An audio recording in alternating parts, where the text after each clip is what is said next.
देखिए, निश्चित तौर पर अभी हमारी ज़रूरत हमारे पिताजी और हमारी माँ को है, लेकिन हमारी आवाज़ को जो है दबा दिया जा रहा है, जिस वजह से हम जो चाहते हैं कि हमारे भाई को न्याय मिले, लोग जाने कि सच्चाई क्या है।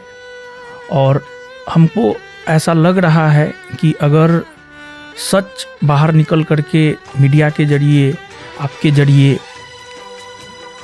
आएगा तो फिर न्याय मिल सकता है। क्यों आपको लग रहा है आपसे इंसाफ नहीं होगा? पूरे देश में बहुत सारे लोग हैं जो आपके साथ खड़े हैं, संवेदनाएं हैं, बच्चे नजर आ रहे हैं, कानून अपना काम कर रहा होगा। आपको क्यों ऐसा लग रहा है कि आपके साथ गलत हो रहा है?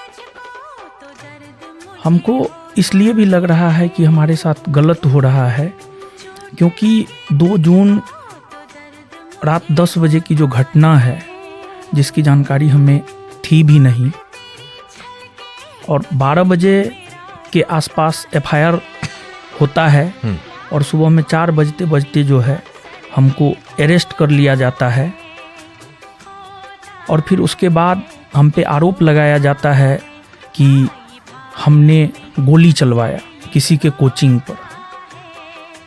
लेकिन उसमें थोड़ी भी सच्चाई नहीं है। 1-2 दिन के बाद जो है वीडियो सामने आता है, गोली किसने चलवाया है वो भी बात स्पष्ट होता है, और सामने वाले के गार्ड के द्वारा जो है ये बात बोला जाता है कि सर ने हमें कहा और फिर हमने गोली चलाया। उन पे सच्चा केस है, हम पे झूठा केस है।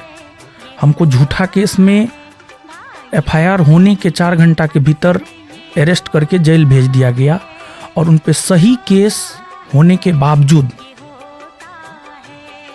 केस होने के बाद भी प्रशासन को 48 से 72 घंटा का समय मिला, लेकिन फिर भी प्रशासन उसको गिरफ्तार नहीं कर सका। तो इससे क्या आप कह सकते हैं?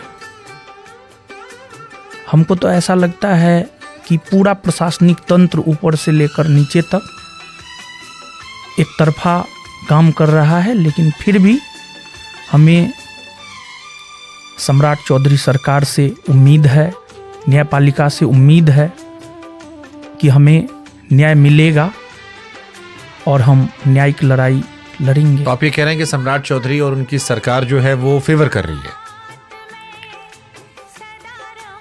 प्रशासन गृह मंत्री वही है, प्रशासन पुलिस उन्हीं के नीचे आ गई। प्रशासनिक सर मदद नहीं ही मिल रहा है। जैसे आपके बहुत सारे बच्चों ने, मैं जब आपको लेके मैंने डाला कि सवाल पूछना, तो उसमें लिखा कि आप बच्चों को कानून के बारे में पढ़ाते हैं। जो आप पढ़ाते थे कानून की किताबों का अपने बच्चों को ज्ञान, निजी जिंदगी में जब कानून का सामना करना पड़ा, आपको लगता है वो एक ही कानून है या दोनों में अलग अलग कानून है? पढ़ाने वाला अलग और जमीन पर अमल करने वाला अलग? नहीं, देखिए, जो हम लोग पढ़ते हैं ना, अनुच्छेद 22 कहता है गिरफ्तारी के विरुद्ध संरक्षण।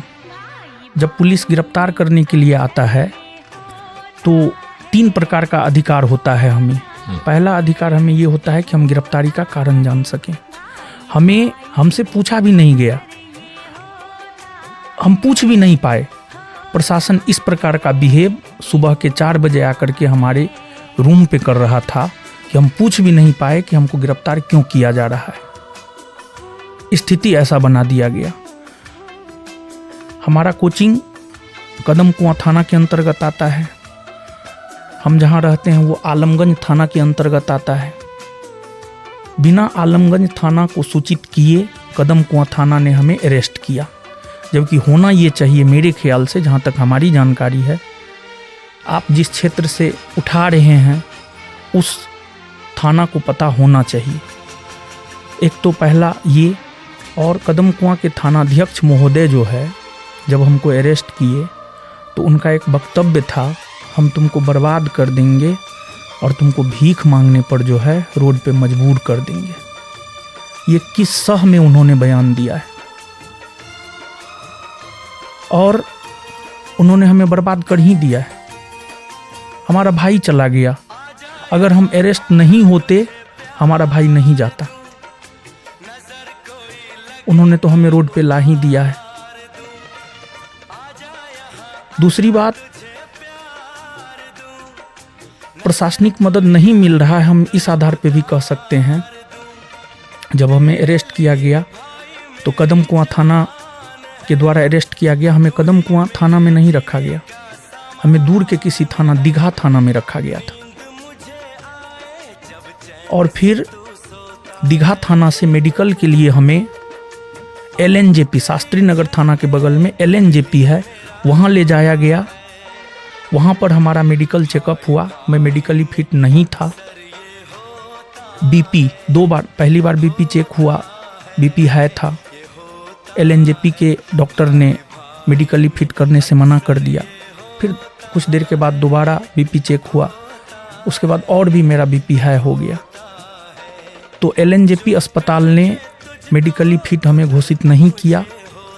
तो फिर कदम कुआं थाना के जो सब इंस्पेक्टर हमको रिसीव करने के लिए दीघा आए थे, TN सिंह, उन्होंने राजेंद्र नगर अस्पताल में सेटिंग किया और वहाँ पर हमारा कोई BP चेक नहीं हुआ। वहाँ पर TN Singh, sub inspector TN Singh अंदर जा कर के डॉक्टर से जो भी बात किए हो, हमारा वहाँ BP चेक नहीं हुआ। और फिर सिर्फ हमको अंदर बुलाया गया और ये पूछा गया कि कोई कटा फटा का निशान, तो हमने दिखाया कि यहाँ कटा फटा का निशान है, यहाँ जला का निशान है, बस इतना ही हुआ। तो मैं मेडिकली फिट नहीं था, लेकिन फिर भी हमें जेल भेजा गया। हम आपके माध्यम से पटना SSP से यह गुजारिश करेंगे कि इसकी जांच हो। हम तो पीड़ित हो चुके हैं, लेकिन हम यह चाहते हैं, हम पढ़े लिखे होने के बावजूद पीड़ित हो चुके हैं, लेकिन जो पढ़ा लिखा नहीं होगा उनके साथ क्या करते होंगे ये लोग। और सब लोग ऐसे नहीं होते हैं।